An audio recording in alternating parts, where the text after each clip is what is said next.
बोलो एकादशी महारानी की जय। लक्ष्मी नारायण भगवान की जय।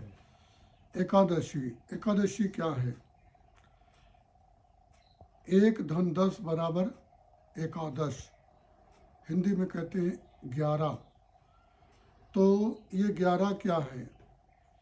शास्त्र में आया है 7 दिन होते हैं, 12 महीना होते हैं और 16 तिथियां होती हैं। 16 तिथियां कौन कौन? एकम, द्विज, तीज, चौथ से लेकर के चतुर्दशी तक 14 तिथि हो गई। इसके बाद 2 तिथि और आती है, अमावस्या और पूर्णिमा। इस प्रकार से 16 तिथियां बन जाती हैं। वैसे तो पखवाड़ा होता है 15 दिन का, पर तिथियां 16 होती हैं, क्योंकि अमावस्या और पूर्णमासी ये दोनों महीने को पूरा और आधा करती रहती हैं। तो जब आधा मास हो तो अमावस आधा मास, और जब पूरा मास हो तो पूर्णमास। तो उसी को अमावस्या और पूर्णमासी बोलते हैं। तो अमावस्या पूर्णमासी के 4-5 दिन पहले जो तिथि आती है एकादशी। एकादशी का प्रभाव ज़्यादा है। क्यों? एकादशी क्या है, कैसे बनी? सारे संसार में धरती से लेकर के वैकुंठ तक एकादशी का महान प्रभाव है। सबसे बड़ा व्रत कोई है तो वो भी एकादशी का। भगवान नारायण ने कहा है, तिथियों में जो द्वादशी है वो मैं हूँ, व्रतों में जो एकादशी है वो मैं हूँ। सारे व्रतों में सबसे बड़ा व्रत है एकादशी। एकादशी क्यों बड़ा है? कहा जाता है बहुत समय पहले एक मुर नाम का दानव हुआ। उसने ब्रह्मा जी से वर मांगा कि मुझे दुनिया में कोई यक्ष, गंधर्व, राक्षस, मनुष्य, देवता न मार सके, मैं किसी से न मरूं। ब्रह्मा जी के वर के प्रभाव से उससे कोई नहीं मार पाया। बाद में भगवान श्री नारायण उससे युद्ध करने लगे। कई हजार वर्षों तक लगातार युद्ध किया। अंत में और थक करके भगवान नारायण बद्रीनाथ की गुफा में सोने के लिए चले गए। तो जब सोने के लिए चले गए तो वो राक्षस वहाँ भी गया उनके पीछे और भगवान नारायण को ललकारने लगा। उसी समय उनके दिव्य देह से एक सुंदर ज्योत निकली और एक वो कन्या रूप में, नारी रूप में परिणत हो गई और वो मुर नाम की सेना को और मुर को भी खत्म कर दिया।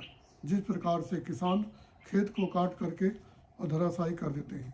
सारी सेना के कटने के बाद भगवान नारायण को चेत आया।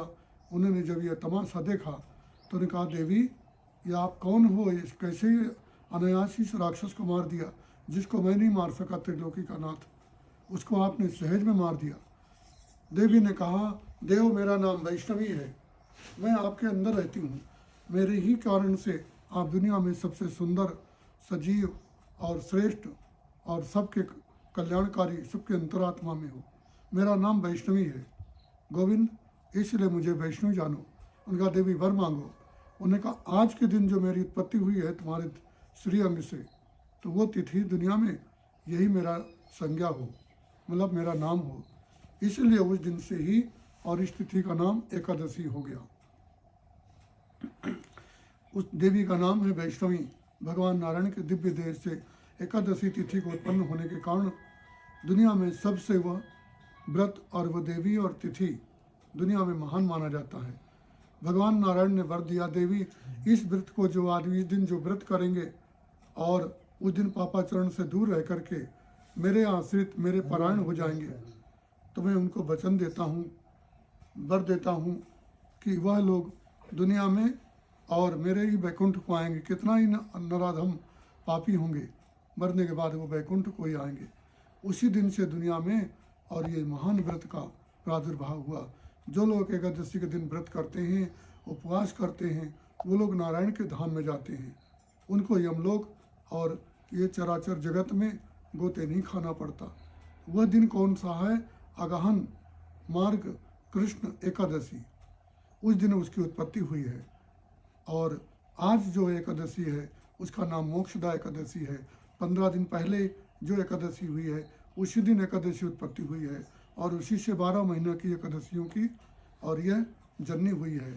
तो ये मासा नाम मार्गशीर्षम, सभी महीनों में उत्तम मार्गशीर्ष का महीना उत्तम है और व्रतों में उत्तम है एकादशी। आज वही एकादशी जिसका नाम मोक्षदा एकादशी है, आज के दिन ही भगवान श्री नारायण ने और कुरुक्षेत्र में अर्जुन को गीता का उपदेश दिया। इसलिए गीता भी आज के दिन ही और गीता का प्रभाव प्रकट मृत्युलोक में हुआ है। इसलिए हम लोग आज के दिन ही गीता माता की जयंती भी मनाते हैं। गीता, गंगा, गायत्री, सीता, सत्या, सरस्वती आदि जो महान दिव्य मूल प्रकृति के जो दिव्य नाम हैं, वह एक उनमें से जो गीता का जो प्रादुर्भाव है वो आज के दिन ही है। इसलिए आज के दिन हमारे विद्वत लोग अपने अपने आश्रम में अर्जुन कृष्ण की झांकी गीता का पाठ और यज्ञ और कथा का आयोजन करते हैं। बोलो एकादशी महारानी की जय, गीता माता की जय।